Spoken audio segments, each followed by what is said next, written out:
amatul dalo bi muy par exemple canaux yi ñu war a def foofu te mu indi coow lan moo ko indi foofu sa diggante ak askan bi foofu. bu ma ñëwee aéroport président de la République tàmm fa sama mbokk séeréeru Saafeen yi maa ngi leen di nuyu dañu ñëw gis seen buur pulaar ñu ñëw ñu ne ñun de suñu mbokk moo fi newoon wax nañu lu nekk defaluñu daloo bi mooy yoonu ndox boo xamante ni su tawee day jàll day tax mu sécuriser population bi te mu ndox bi am yoon te du mën a du am jafe-jafe bu bëri ñu ne ñi ngi koy laaj depuis aéroport bi commencé ba léegi kenn defuñu ko nga defar ko man nga xam ne say jaam nag luñ la laaj il faut nga def ko pour wane ni yooyaay seen buur ma dem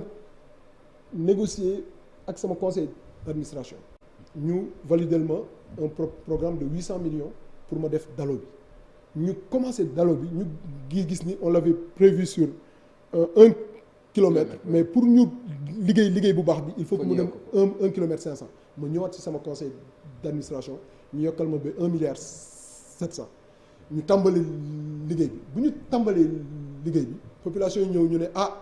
yaa ngi ci bëgg a boole lu ci bokk ñu ne dalo bi dañu bëgg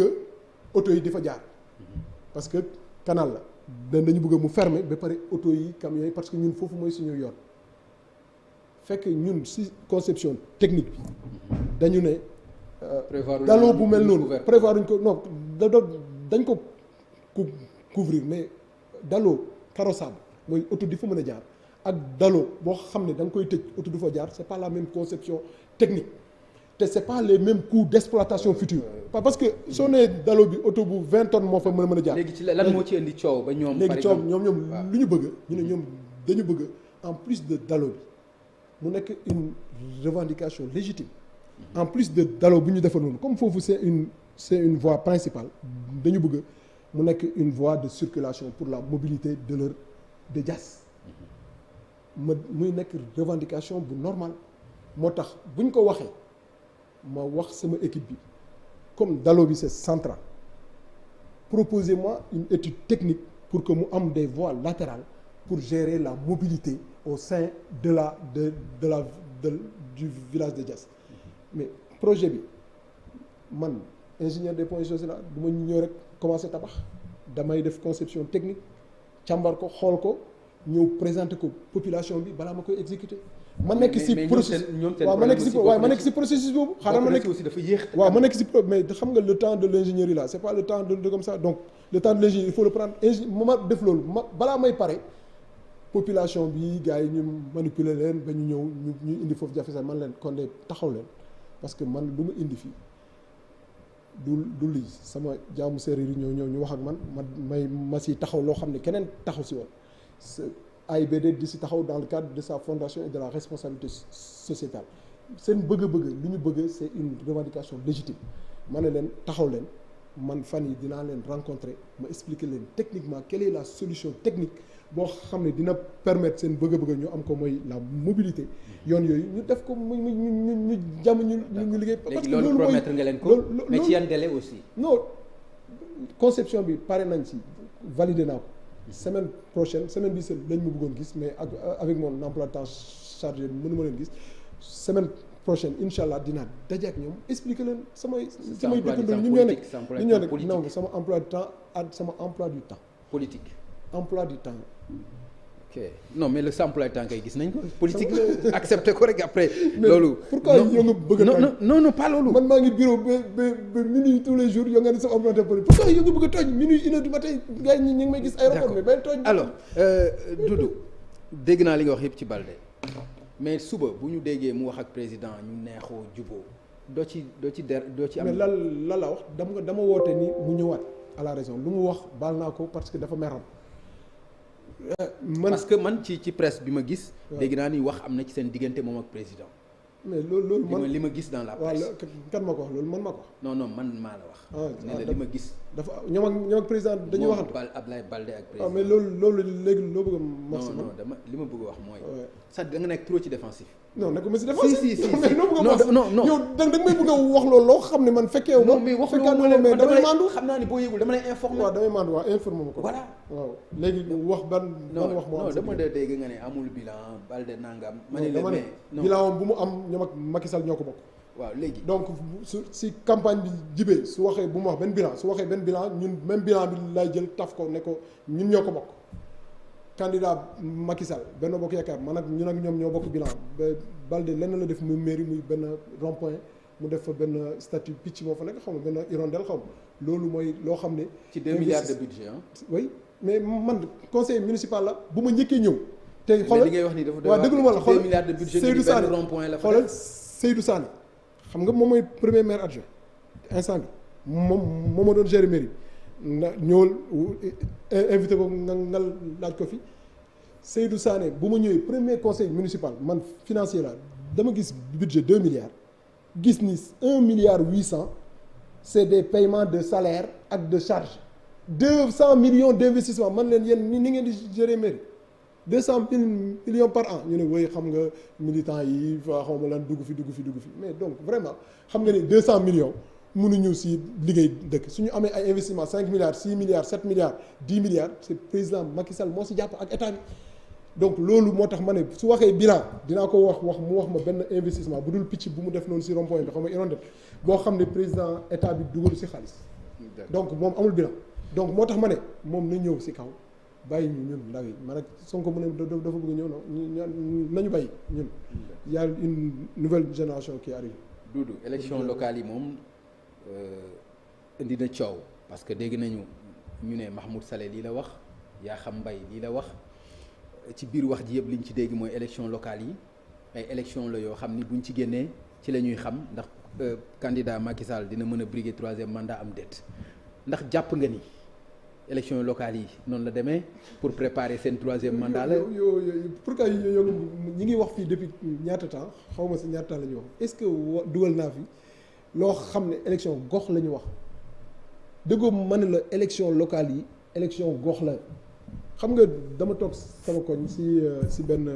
instance benn sama benn mag bu baax mu ne ma élection présidentielle nag fii nag suñu doom moo laajte yow nga ne da ngay jàppale doomu jàmbur. suñu doom mooy laaj mooy lan. non mooy Ousmane Sonko suñu doom moo laajte yow nga ne da ngay jàppale doomu beneen gox man de di nga ma baal bu dee yow ak Ousmane Sonko la yow laay jël parce que yow xam nga ni du ma la weccoo ak Ousmane Sonko mais fu mu nekk nii élection donc loolu ça dit tout tey Ziguinchor suñu demoon dinañ dem kay élection ñi ngi dem man ma ñëw taxaw wax ñoom ñu ñëw wax di nga gis ndax élection présidentielle la wala élection locale la donc vraiment dama bëgg ñu rester sur la dimension de ces élections locales parce que ñoom ñoo bëgg indi élection bi def ko politiser ko pour bloquer gox yi may lancer appel toutes les populations du Sénégal élection une mairie c'est un démembrement de l'État. D'accord léegi Doudou li ma bëgg a laaj te leerul ci yow mais dama koy formuler ci beneen question président Macky Sall tey mi ngi ci premier quinquennat wala mi ngi ci 2e mandat. mais yow est-ce que da nga may suivre sama débat yi wala sama trajectoire si samay wax samay kaddu plusieurs fois laaj nañ ma président Macky Sall wax na ni yow xaw ma lan 3e mandat kenn bu mu si wax man na leen je me récuse xam nga yow da nga tubaab je me récuse à cette question sama njiit man dëggul wax ma ne la ñetti mbir président Macky Sall sama mentor la sama mag la jox ma cër bu dul jeex muy sama kilifa ba pare ma nekk doomu kër daara. ba pare ma nekk taalibe. mais doo taalibeem. non du ma taalibeem mais taalibe non mais doo taalibeem. non du ma taalibeem mais luñ ma jàngal man si sama kër sëriñ luñ ma jàngal sama kër man luñ ma jàngal sama éducation man sama kër parent mooy kilifa su la sa kilifa su la waxee da ngay jaar si loolu moo tax kilifa bi wax na ma def ko kilifa bi nee na ma fii laa la soxla soxlawuma la nga nekk mairie Ziguinchor rek parce que tey sa engagement gis naa ni dépassé na fii nga war a taxawee ma dem taxaw fa waxu kilifa. dafa am solo si. donc suba bu la nee damay nekk candidat da ngay bokk ci sama directoire de campagne. dëgg lu ma la wax sama kilifa la loolu pare na waxu kilifa sama kilifa la. d'accord lu mu wax rek waaw la sant. man waxuma lu mu wax rek waaw la sant. ma ne la sama waxu kilifa la. non sa waxu kilifa waaw la sant quoi. sama waxu kilifa la. tant que maa ngi siy gis intérêt sama gox intérêt réew mi parce que loo may wax ni yëpp gisuma si lu dul intérêt réew mi lu dul intérêt sama donc moo tax damay wax waaw. d'accord tant que si dëgg la nag. d'accord Doudou merci beaucoup ma gërëm la bu baax. ci wuy si bi nga xam ne wuy si nga ko.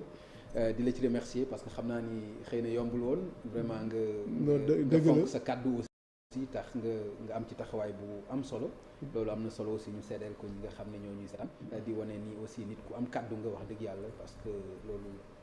dund nañ ko mën ak yow loolu nag maa ngi koy apprécier à sa juste valeur et que aussi